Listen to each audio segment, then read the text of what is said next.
اعوذ باللہ من الشیطان الرجیم بسم اللہ الرحمن الرحیم یا صاحب الجمال و یا سید البشر من وجهک المنیر لقد نور القمر لا يمکن الثناء کما کان حقہ بعد خدا بزرگ توئی قصہ مختصر جزا اللہ عنا سیدنا و مولانا محمد صلی اللہ علیہ وآلہ وسلم ما هو اہلہ یا رب لک الحمد کما ینبغی لجلال وجہک وعظیم سلطانک رب اشرح لی صدری ویسر لی امری واحلل عقدۃ من لسانی یفقہوا قولی رب زدنی علما رب زدنی علما رب زدنی علما۔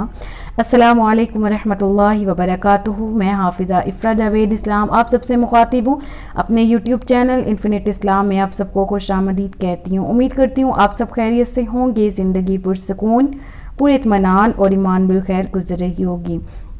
پارہ نمبر 8 سورہ انعام، اس کی آیت نمبر گزشتہ اسباق میں ہم اس کی آیت نمبر 140 تک پڑھ چکے ہیں۔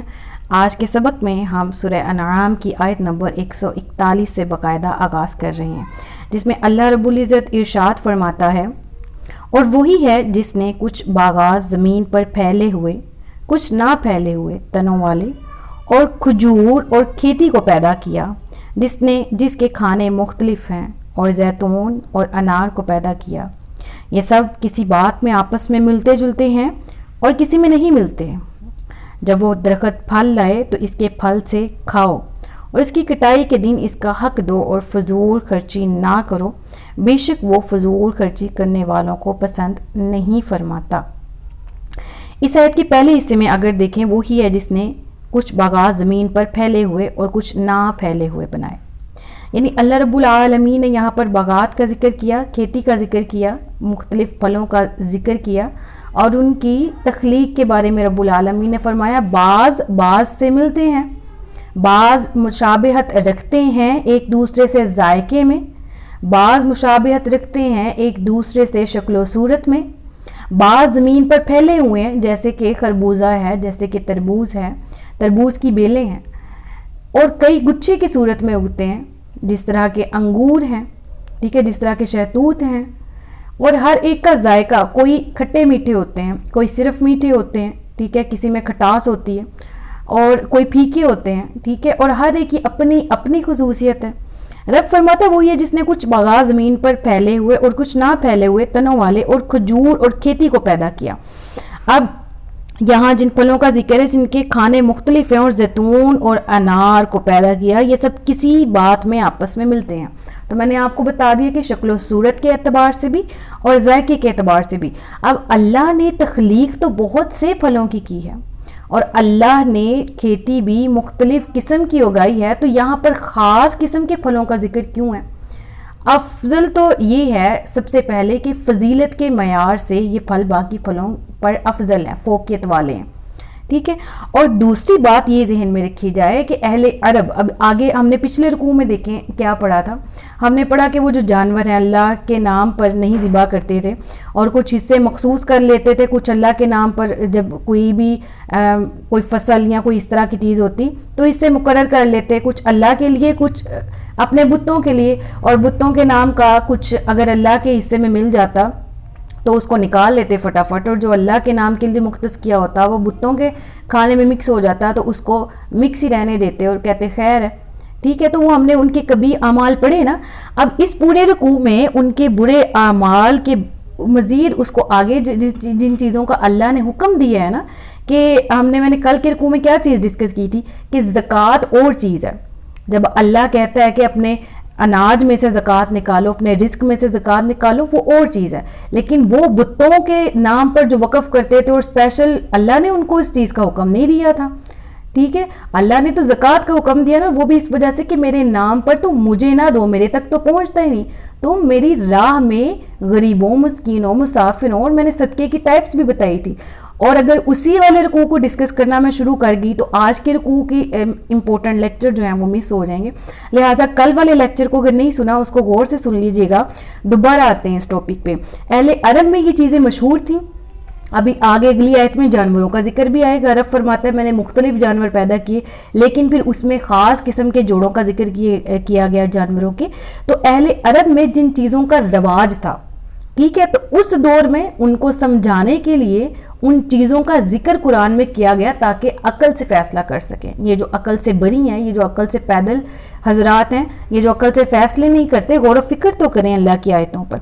ٹھیک ہے. تو یہاں کیا فرمایا گیا کہ کسی بات میں آپس میں ملتے ہیں اور کسی میں نہیں ملتے. جب وہ درخت پھل لائے تو اس کے پھل سے کھاؤ اور اس کی کٹائی کے دن اس کا حق دو. اب وآتوا حقہ یوم حصادہ, اس سے کیا مراد ہے؟ اس سے مراد ہے کہ زمین کی ہر پیداوار میں ہی زکوٰۃ ہے. دیکھیے جب ہم اپنے مال سے زکوٰۃ نکالتے ہیں نا, اس کی بہت سی ٹرمز اینڈ کنڈیشنز ہوتی ہیں. آپ کے پاس مال ہے اور سونے کی اس قیمت کے مطابق آپ کے پاس پیسے ہیں, یا سونا ہے, یا چاندی کی اتنی چاندی کے مطابق آپ کے پاس پیسے ہیں وغیرہ وغیرہ. ٹھیک ہے. وہ زکوٰۃ کے الگ مصارف زکوٰۃ کا پھر ذکر قرآن میں آتا ہے. ٹھیک ہے. پھر وہ 1 سال تک آپ اس رقم کے مالک ہیں وغیرہ وغیرہ. بہت سی ٹرمز اینڈ کنڈیشنز نکلتی ہیں. پھر اس کے بعد ہم واجب الزکوٰۃ کہلاتے ہیں کہ ہم پر واجب ہوتی ہے, اب ہمیں دینی ہے وغیرہ وغیرہ. لیکن جو زمین کی پیداوار ہے نا, اس میں ٹرمز اینڈ کنڈیشن نہیں, ٹو دی پوائنٹ رب العالمین نے فرما دیا کلیئر کٹ کہ زمین کی کوئی بھی پیداوار اگر ہوتی ہے تو تمہیں اس میں سے زکوٰۃ نکالنا ہوگی. ٹھیک ہے. اس بات کی دلیل ہے کہ ہر پیداوار میں زکوٰۃ ہے, چاہے وہ پیداوار کم ہو یا زیادہ. آپ نے جامن اگائے ہیں, آپ نے زمین میں جو ہے وہ پھل میں سے کوئی چیز اگائی, کوئی پھل اگا دیا ہے, کوئی گندم اگائی ہے, چاول اگائے ہیں. ٹھیک ہے. جو ہے یہ ساری چیزیں ہیں. اب ان کی کمی یا زیادتی پہ زکوٰۃ ڈیپینڈ نہیں کرتی, ان کی کٹائی کے دن پہ کرتی ہے. آپ نے کٹائی جس دن کی ہے اس دن آپ نے اس میں سے زکوٰۃ نکالنی ہے, اور زکوٰۃ کے نکالنے کا طریقہ کیا ہے وہ بھی ڈسکس کرتے ہیں. ٹھیک ہے.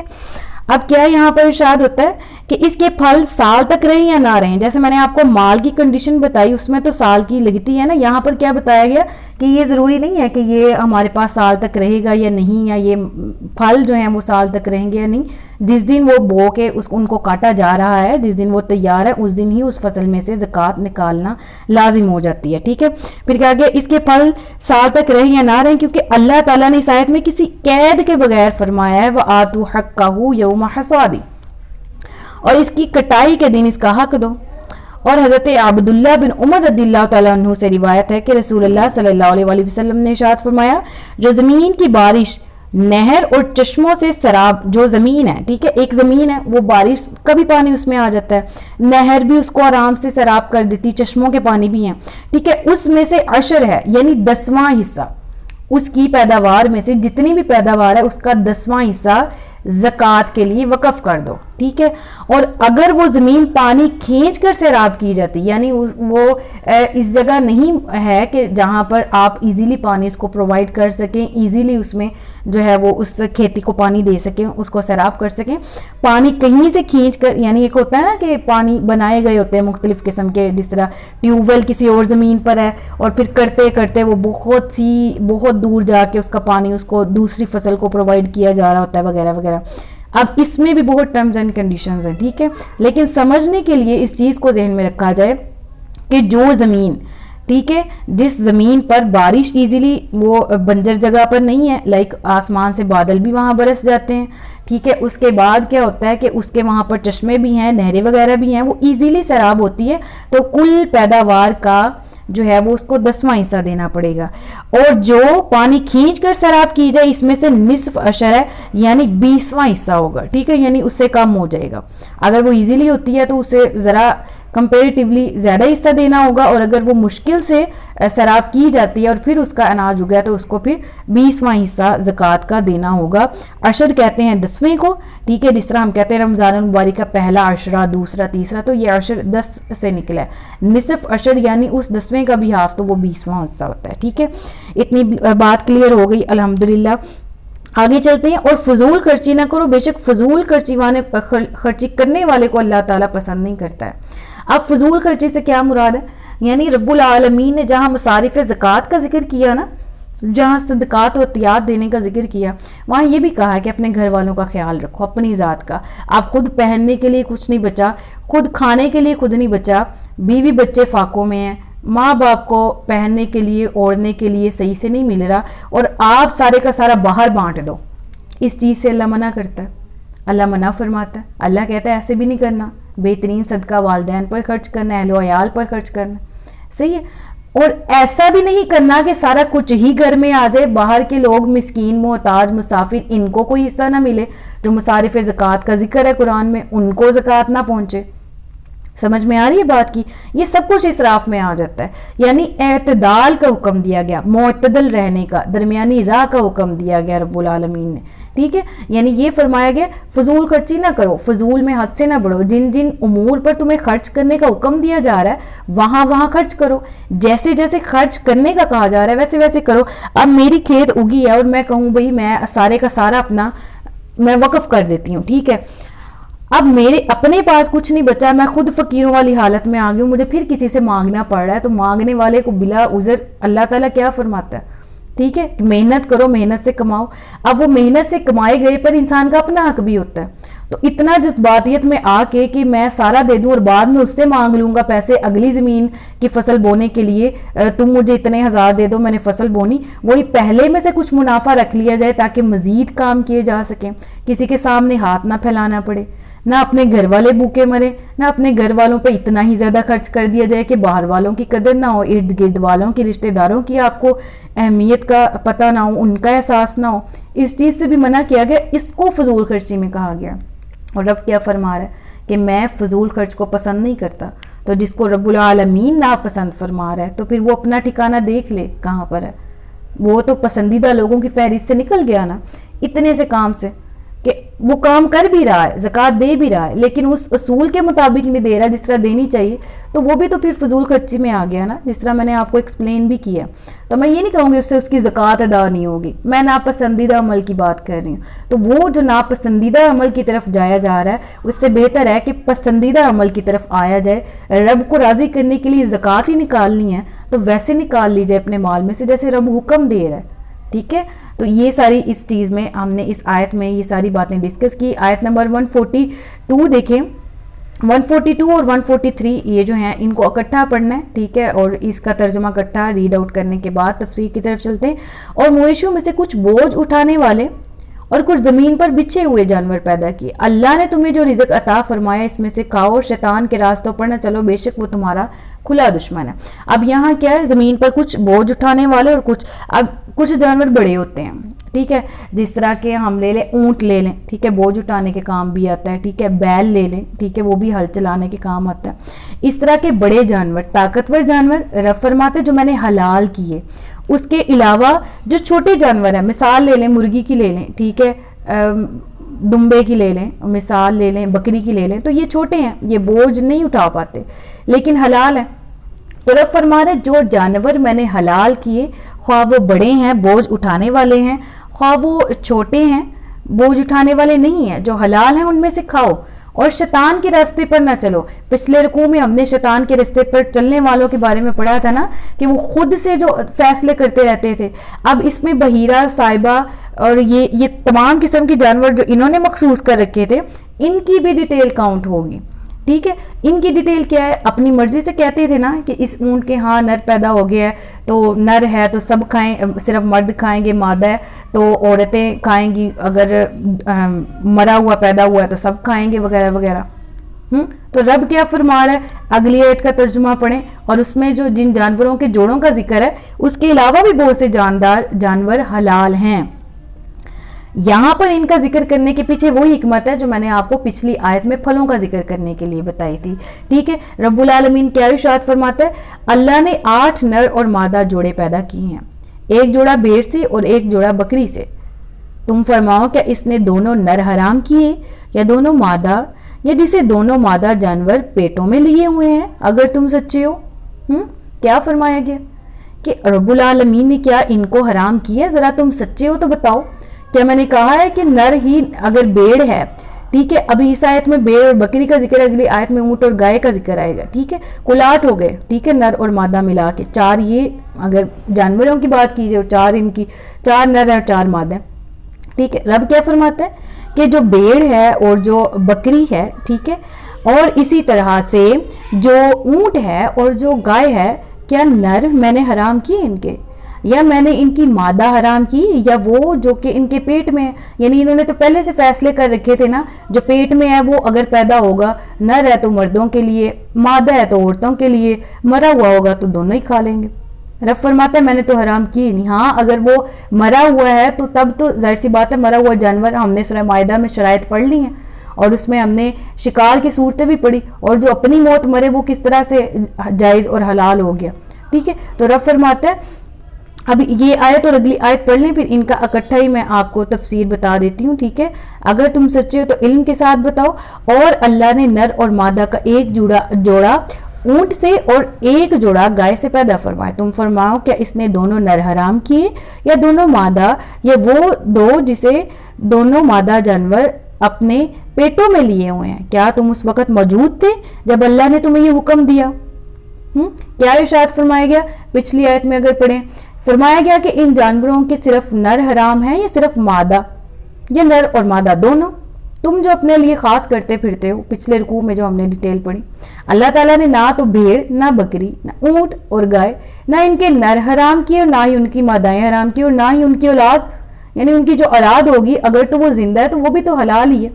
وہ بھی اگر نر یا مادہ ہوئی وہ بھی اونٹ یا اونٹنی ہی ہوگی. سیدھی سی بات ہے. تو تمہارا یہ فعل کہ کبھی نر حرام ٹھہرا لو اپنے آپ پر, کبھی مادہ, یا کبھی ان کے بچے کو اپنے اوپر حرام کر لو, یہ سب تمہاری اپنی اختراع مطلب من گڑت بات, خود سے نکالی ہوئی بات جس کی کوئی بنیاد نہیں ہے. اور اگلی آیت کے آخر میں فرماتا ہے نا, ام کنتم شہداء اذ وصاکم اللہ بہذا. رب فرماتا ہے کیا تم اس وقت موجود تھے جب اللہ نے تمہیں یہ حکم دیا تھا؟ یعنی اللہ تعالیٰ نے تم سے براہ راست بیان کیا تھا؟ نہیں نا. اور نہ ہی نبی کریم صلی اللہ علیہ وسلم کے ذریعے ان جانوروں کی کوئی حرمت نازل ہوئی. تو اب ان جانوروں کے حرام ہونے کی کیا صورت باقی رہی؟ نہ اللہ نے قرآن میں منع کیا, نہ اللہ کے نبی کی کوئی حدیث اس طرح کی ہے جس میں ان جانوروں کے حرام ہونے کا ذکر ہو. لہٰذا جب یہ بات ہے ہی نہیں تو تو حرمت کے ان احکام کو اللہ تعالیٰ کی طرف منسوب کرنا جھوٹ, باطل اور خالص بہتان ہے. اور جو اللہ عز و جل پر بہتان باندھے وہ سب سے بڑا ظالم ہے. رب کیا فرما رہا ہے, اس سے بڑھ کر ظالم کون؟ جو اللہ پر جھوٹ باندھے, اللہ کی طرف وہ بات منسوب کرے جو اللہ نے کہی ہی نہیں ہے, اس کی شان کے مطابق وہ بات اس کی طرف منسوب کر دینا جو رب العالمین نے فرمائی ہی نہیں ہے. اس سے بڑھ کر ظلم کرنے والا کون ہے؟ اس سے بڑھ کر اپنی جان کا دشمن کون ہے؟ اس سے بڑھ کر اپنی جان پر ظلم کرنے والا کون ہے؟ اور یہ ایسا کیوں کرتے ہیں؟ تاکہ لوگوں کو اپنی جہالت سے گمراہ کر دیں. یعنی ایک تو خود گمراہ ہے, دوسرا لوگوں کو گمراہ کرتے پھرتے ہیں. بے شک اللہ تعالیٰ ظالموں کو جب تک وہ اپنے ظلم پر قائم رہتے ہیں ہدایت دیتا ہی نہیں. اور حقیقی بات ہے کہ ایک انسان خود بہکا ہے نا, کبھی جرم ہے. ٹھیک ہے, اور یہ انسان جو خود اپنے بہکنے کا سامان, انسان پر اتنا علم حاصل کرنا فرض ہے کہ اسے حلال حرام صحیح غلط پاکی ناپاکی ان تمام چیزوں کا علم جو ہے انسان پر فرض ہے. اسے معلوم ہونا چاہیے کہ کیا صحیح کیا غلط ہے, اسلام ہمیں کن باتوں کا حکم دیتا ہے کن کا نہیں. ایک تو خود عمل نہیں کیا, خود علم حاصل نہیں کیا, دوسرا دوسروں کو بھی گمراہ کیا.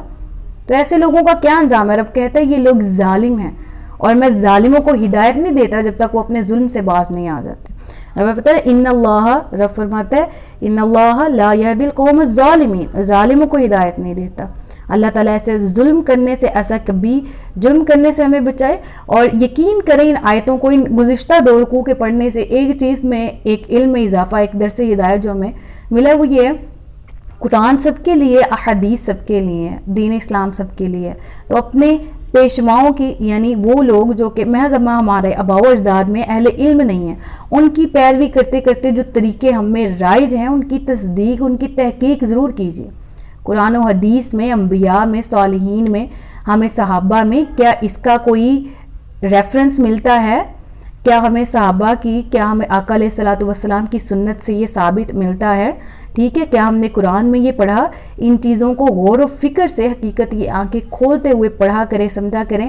ہاں آباء و اجداد اگر اہل علم اور اہل عمل ہیں اور دین کے صحیح پیروکار ہیں تو ان کی پیروی تو پھر لازم ہے نا. جس طرح کہ حضرت ابراہیم علیہ الصلوۃ والسلام ہیں تو وہ نبی کی جن کی شریعت ہر دور میں ہر نبی کی شریعت منسوخ ہوتی رہی, لیکن دین ابراہیمی کی شریعت دین محمدی میں بھی ہے. بہت سے احکامات جو ہیں وہ آج بھی باقی ہیں. لہٰذا ہمیں حق کی پیروی کرنی چاہیے نہ کہ باطل کی, اور اسلام سب کے لیے خود بھی پڑھنا چاہیے اور دوسروں کو بھی سکھانا چاہیے.